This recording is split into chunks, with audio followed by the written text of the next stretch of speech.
And today, John Davis is joining us all this week in Medford, Oregon. John, welcome to the program, and what have you got for us today? Claire, today we have a collector, a super collector, who collects Carnival chalkware. What is it? Where does it come from? We're going to find out. We're going to meet the collector and see his collection.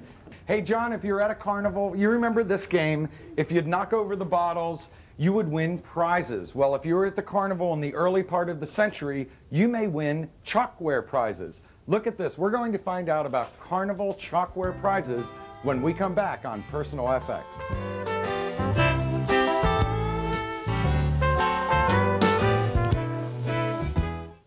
Now, these are some of your oldest ones. These are the mohair Cupid dolls. Now, tell us about the Cupid dolls. These originated in the early part of the century, 1915 to 1925. They came out with dresses, mohair wigs. The crepe paper dress was probably the more predominant. This little doll came out undoubtedly with a dress. They had a takeoff on Rose O'Neill's Cupid. So they were called by carnies as Cupid dolls. Anything was called a Cupid doll, whether it had been a Rose O'Neill lookalike or a dog or a cat or Now, what are they made from? They're made out of plaster of Paris. The early figures had a pink tint to the cast and to give them a flesh tone. Now, they said earlier that they were painted with watercolor. Was that right, or was it painted with other types? The earlier ones probably were. The earlier ones, another trait is that they were hand painted. These little gals are hand painted. Sometimes they used a mask to paint the eyes. They were painted with an airbrush in the later years. Well,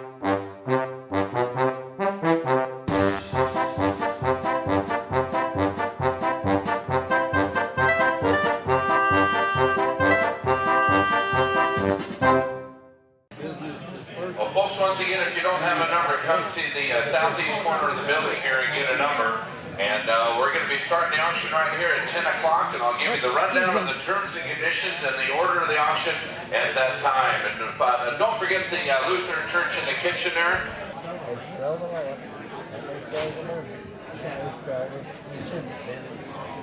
Yeah, it says 1931 on the bottom. It says 1931 on the bottom there. Somebody give me a 10 to the bell, 10 to the bell, 10 to the bell, 10 to the bell. Hi, 10. Hi, 11, 10, 10, 10, 10, 10, 20, 25, 30, 30, 35, 30, 50, 5, 5, 30, 35, 30, 35, 30, 35, 30, 35, 30, 35. Sold out $30, buyer number 154, 154.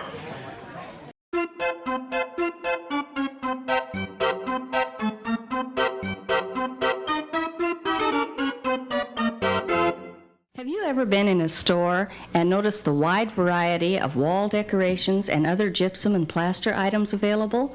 Well, these beautiful decorations might have been made just a little bit closer to home than you might realize. Today, we're at Nebraska Art Statuary, 2201 Poppleton Avenue in Omaha, Nebraska. We're going to be talking with Nelson Bartolome, his son John, and daughter Joanne. Let's find out how some of this beautiful statuary is made and how the company came to be. Hi, Nelson. Hi. Hi. Chrissy. My goodness, you've got a wide array and display of items for sale. We sure have, haven't we? Yes, you do. How'd you ever get started in this business? Well, we decided to when I came from Italy that Omaha was the best place to be, centrally located, and so we started in business here. It's me and my dad, and later on my grandfather came here too. Well, it's been a real family affair down through the years. It has, yeah.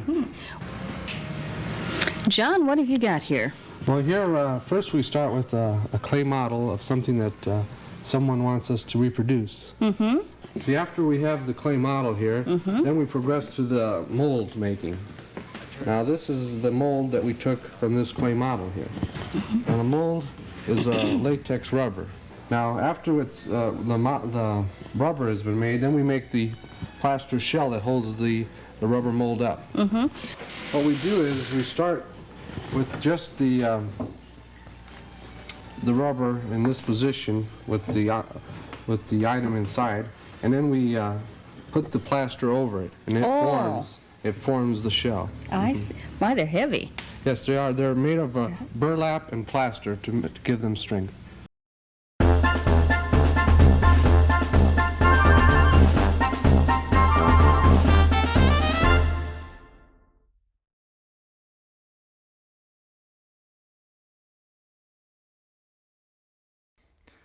Well, we're in a building. Nebraska Art Statuary is my business, and this building was built in the 1920s, and as a saloon at the time. My father, at the time, had begun his business in 1939 at 19th and Leavenworth, which is not too far from here. And when this building became available, he looked at it and he thought this would be an ideal place to put a plaster casting studio. So he bought this building in 1944 and moved in, and with his father, would be my grandfather, and his name is Lori Bartolome, L-O-R-I. They were both born in a village near Lucca, Italy, which is in the Tuscany region of Italy. But a lot of the people in that region had a tradition of making molds and working with plaster. And so if you go there, even today, you find there's still a lot of shops making figurines. So there were a lot of carnivals back in the, I guess, in the 40s and 50s. And at the time, you know, before the onset of the, plastics and a lot of imports, people were going there and winning plaster dolls and dogs and horses and Cupid dolls, and these were basically a staple of our business at the time. I'm going to sift some plaster, powdered plaster, into just water here until I have enough to start mixing. And I was going to demonstrate making banks, hollow statues. So I have these first three here, or four, are going to be banks.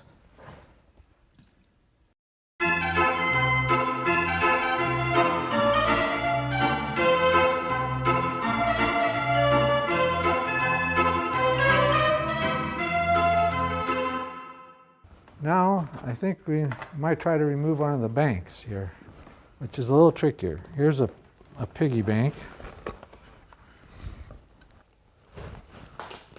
So kind of.